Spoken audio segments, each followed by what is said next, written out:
It's the silence that gets you. The kind of ringing, empty silence that makes the hum of the refrigerator sound like a jet engine. That and the gaps.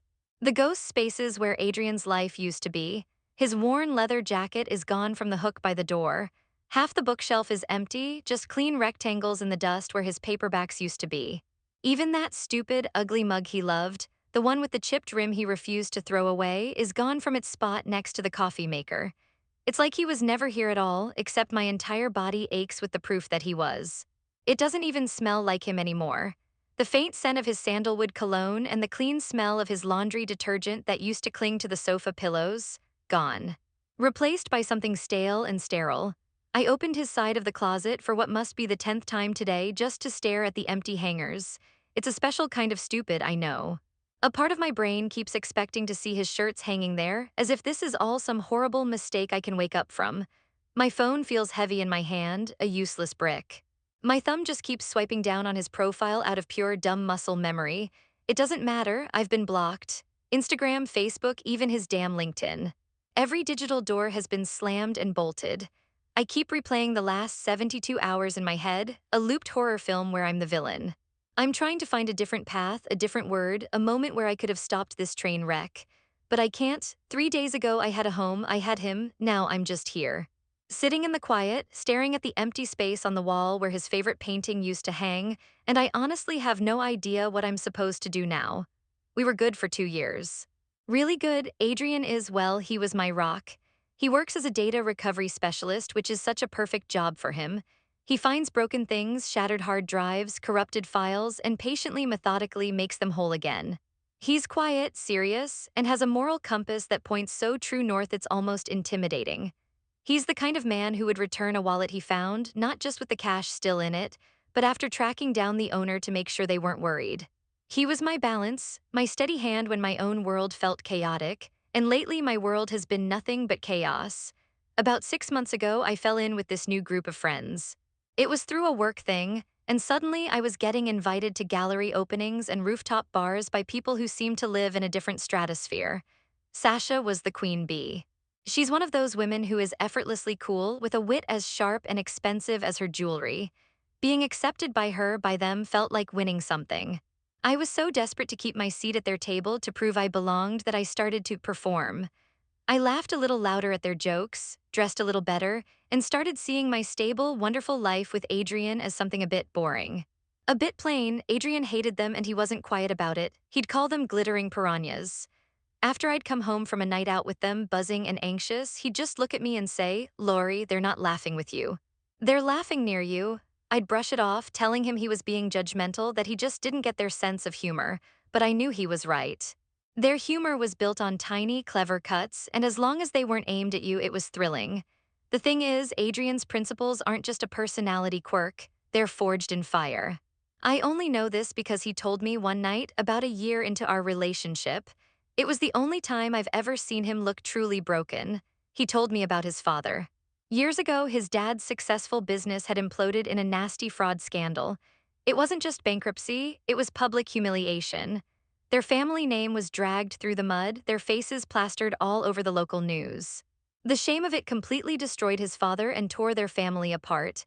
Adrian had to work his way through college, cutting every tie to that past, building his own reputation for honesty and integrity from scratch. He looked at me that night, his eyes pleading, and said, "This is my deepest shame, Lori. You're the only person I've ever told the whole story to. Please promise me you'll never, ever tell anyone." I promised. I swore I would take it to my grave. It was the key to his entire being, the blueprint for the man he had forced himself to become. And I held that key in my hand. The party was at Sasha's penthouse, of course. Floor-to-ceiling windows, a view of the city that looked like a carpet of diamonds, and people who all seemed to be competing for some invisible award for most casually impressive. Adrian was trying, I could see that. He was wearing the nice shirt I bought him, nursing a beer and nodding politely while one of Sasha's friends monologued about his crypto portfolio. But he was a fish out of water, a sturdy, reliable oak tree in a forest of shimmering, hollow reeds. He was too real for this room, and his quiet solidity suddenly felt like an anchor weighing me down. I was a few glasses of champagne in, feeling that dangerous buzz where insecurity starts masquerading as confidence. I was holding court with Sasha and a few others, telling a story that was getting good laughs. I felt seen, I felt important. That's when Sasha glanced over at Adrian, who was standing awkwardly by the balcony door, and said with a little smirk, Lorelei, your boyfriend is sweet, but God, is he always so intense? He looks like he's about to audit the place. The group chuckled. It wasn't a mean laugh, just a dismissive one. But in that moment, it felt like a judgment on me. Like they were saying I was boring by association. A tiny, sober part of my brain screamed at me to stop, to laugh it off, to change the subject. But a much louder, fizzier part, the part that was high on the attention and desperate for Sasha's approval, saw an opportunity. It was a sick, twisted impulse to prove I wasn't like him. That I was one of them, that I understood their language of casual cruelty and that nothing was off limits. And then the words just fell out of my mouth, tumbling over each other in their rush to betray him. Oh, you have no idea, I said, leaning in conspiratorially, my voice dripping with the faux drama they loved so much. I felt a sick thrill as all their eyes focused on me. He comes by it honestly. His family practically invented financial drama. I saw a flicker of confusion in Adrian's eyes from across the room. He'd heard his name. He was watching me, a small, questioning smile on his lips, thinking I was defending him. I should have stopped. I could have stopped. But I didn't. The performance had begun. I launched into the story, not the real, painful version he'd shared with me in the dark, but a twisted, cartoonish parody of it. I gestured with my champagne flute, turning his family's deepest trauma into a stand-up routine. I painted his father not as a broken man crushed by shame, but as a bumbling, wannabe con artist from a cheap movie. I used words like hilariously inept and a total financial train wreck. I was on a roll, feeding off their rapt attention, adding details that weren't true just to make the story juicier. The final, fatal blow came when I waved my hand dismissively and said, with a final, triumphant laugh, so yeah, that's why he's so uptight about every little receipt. He's got this pathological fear of ending up like dear old dad. Silence, not the appreciative silence after a good joke. It was a horrified car crash silence. The kind that sucks all the air out of a room and leaves a ringing in your ears. The smiles on everyone's faces had vanished, replaced by awkward, pitying stares. Someone coughed. A glass clinked nervously. Even Sasha looked uncomfortable, her eyes darting away from mine. In that horrifying, crystal-clear moment, I knew I hadn't just misjudged the joke. I had revealed something ugly about myself. My gaze snapped past them to find Adrian. He hadn't moved, but something in him had collapsed. His face was completely white, a shade of pale I'd never seen before, a bloodless mask of shock. There was no anger in his eyes, not yet, just a raw, gaping wound of disbelief. It was the way the light just went out in them. The look of someone who had just been stabbed in the back by the one person in the world they thought they could trust. And I was the one holding the knife, with a stupid, frozen smile still on my face. The drive home was a 20-minute eternity in a vacuum-sealed box of shame. I kept trying to fill the silence, my voice sounding high and unnatural.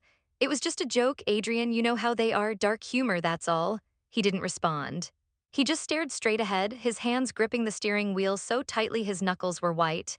He wasn't angry. He was gone. He had already left me right there in the passenger seat. When we got back to the apartment, the silence broke, but not in the way I expected.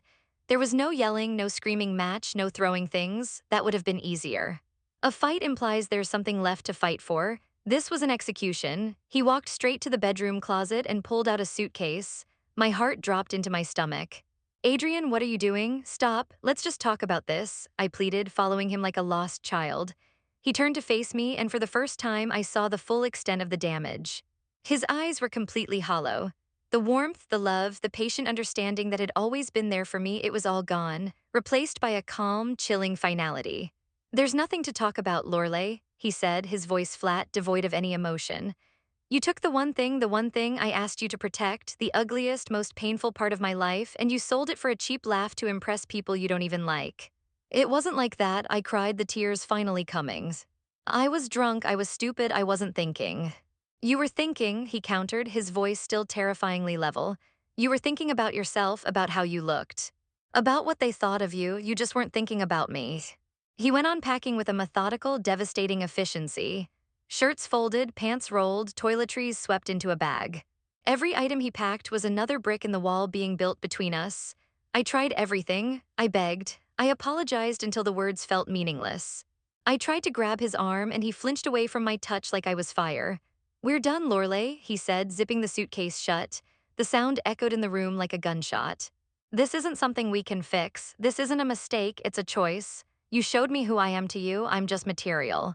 In less than 3 hours, it was over. He packed his car with his suitcases and a few boxes of his most important things. He didn't take any of the furniture we'd bought together, none of the art from the walls. He was cutting clean. As he stood at the door, keys in hand, I made one last, desperate attempt. Where will you go? I whispered, my voice hoarse from crying. He looked at me, and for a fleeting second, I saw a flicker of the man I knew, a flash of immense pain in his eyes. But it was gone as quickly as it came. That's not your concern anymore, he said. Then he walked out the door and closed it quietly behind him. He didn't even slam it. The next morning, the denial hit me like a physical wave. This was just a fight, I told myself. A really, really bad fight. He'd cool off, he'd realize he overreacted, and he'd call. He had to. I spent the entire day glued to my phone, jumping at every notification, my stomach twisting into knots. By evening, there was nothing. I started calling him, but every call went straight to voicemail. I sent a long, rambling text message, pouring out every apology I could think of. No reply. The single checkmark on WhatsApp confirmed it. I was blocked. Panic began to set in. Real, cold-fingered panic. I started calling our mutual friends, people like Owen and Maria, hoping they'd heard from him, hoping they could talk some sense into him. The conversations were excruciating. Hey Owen, have you heard from Adrian? I asked, trying to sound casual and failing miserably. There was a long, awkward pause on the other end of the line. Yeah, Lori, he called me last night. He's staying on my couch for a bit. Relief washed over me, quickly followed by shame. Oh, thank God. Can you just tell him I'm so sorry? Can you tell him to please just call me? Another pause. This one was even more uncomfortable. Look, Lori, I don't really want to get in the middle of this. He told me what happened. I think you should just give him some space. His voice was polite but distant. It was the voice of someone who had already picked a side. It was the same with everyone, awkward silences, vague promises to pass on the message. No one wanted to be involved. No one offered sympathy, they were just distancing themselves. My last resort was Sasha. I called her, sobbing, expecting the kind of fierce, ride-or-die loyalty her group always preached about. He left me, Sasha, he just packed up and left. Her response was a masterclass in detached pity. Oh honey, wow, that's really intense, I'm so sorry to hear that. There was no anger on my behalf, no he's a jerk, just nothing. To be honest, she continued, her voice dropping to a conspiratorial whisper, it was a little cringe. I mean, I love a bit of gossip, but that was a lot. I didn't realize he was so sensitive. She was treating me like I was the embarrassing one, like I was the one who had committed the social faux pas. In that moment, I realized the horrifying truth. I hadn't won their approval by telling that story. I had just shown them how cruel I was willing to be for it. And to people like that, desperate cruelty is just pathetic. The audience I had performed for had already left the theater. The parties and group chats I was once a part of went quiet. I hadn't just lost Adrian, I had been gracefully, silently excommunicated. I was the clown, and the circus had packed up and left me alone in the center of the ring. A week crawled by, each day a carbon copy of the last, waking up with a jolt of panic, checking my blocked contacts, and then just existing in the suffocating quiet of the apartment. Then a package arrived. It was a flat cardboard mailer addressed to Adrian. The return address was a travel agency we'd walked past 100 times.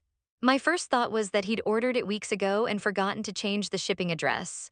My second, more shameful thought was a desperate, grasping hope that it was something for me, a sign. An olive branch, my hands were trembling as I tore it open. It wasn't a grand gesture, it was just a travel brochure, a glossy, beautiful guide to New Zealand's South Island. Confused, I shook the mailer and a single piece of paper, a reservation confirmation, fluttered out. It was a booking for a 2-week trip, with flights and a rental car for a remote cabin known for its stargazing. The dates were for our 3rd anniversary, just a month away. My breath caught in my throat, and then I saw it. On the cover of the brochure, next to a stunning photo of the Milky Way over a snow-capped mountain, he had written a small note in his neat, familiar handwriting. It wasn't a love letter, it was just 5 simple words. For Lori Starr's surprise. The air left my lungs in a single, ragged gasp. I sank to the floor, the brochure clutched in my hand. I remembered it now. Months ago, we'd been drinking wine and watching some nature documentary. I'd gotten a little tipsy and emotional, and I'd confessed a silly childhood dream of mine. That more than anything in the world, I wanted to go somewhere truly dark and see the stars properly, without any city lights to wash them out. It was a throwaway comment, a moment of drunken sentimentality. I'd forgotten about it the next morning. He hadn't, he had remembered. He had listened to my silly whispered dream and he had quietly, secretly started building it into a reality for us. This whole time, while I was chasing the cheap, bright glare of Sasha's world, he was planning to give me the universe. The brochure felt like it was burning my skin. This wasn't just a canceled vacation, it was the physical wreckage of our future. A future I had bulldozed for a handful of chuckles from people whose names I probably wouldn't even remember in a year. I sat there on the floor, surrounded by the ghost of his love, and I cried until I couldn't breathe. It was the first time I wasn't crying for myself because I was lonely. I was crying for him and for the beautiful thing I had so carelessly, so completely destroyed. It's been a month now. The raw, screaming panic has mostly faded, leaving behind a dull, permanent ache in my chest. I've stopped trying to call him. I've stopped torturing our mutual friends. The apartment is still too quiet, but I'm getting used to the hum of the refrigerator. My new routine is pathetic. It revolves around a burner Instagram account I created, one with no name and no followers. It's the only way I can see him. He unblocked my main account at some point, not to talk to me, I suspect, but as a final act of indifference. He didn't care enough to keep me out anymore. But I can't look from my own account. It feels too much like knocking on a door I know he'll never answer. So I stalk him. It's a sick, compulsive ritual. I check his page a dozen times a day, my heart hammering every time I see a new story or post. He hasn't posted anything about us, anything sad or angry. That would almost be a relief. Instead, he's just living. Last week, he posted a photo. He was standing at the edge of a canyon, a vast, beautiful landscape stretching out behind him. He was alone, smiling a genuine, relaxed smile that I hadn't seen on his face in months. He looked free. He looked happy. He looked like a man who had just set down a heavy, unnecessary weight. I was the weight. My story ends here, I guess. There's no dramatic confrontation, no tearful reunion. There's just me, sitting in the dark, the blue light of my phone illuminating my face. I zoom in on his latest picture, analyzing the faces of the people who liked it, wondering who the girl is that left a comment with a winking emoji. Is that his new life? Is he telling her his secrets now? Every photo is a new knife. Every happy comment is another twist. This is my life now. I'm the ghost haunting the edges of his new, brighter world, trapped in the digital hell I built for myself, one stupid, cruel joke at a time. Refresh, refresh, refresh, nothing new, just the same picture of him smiling without me.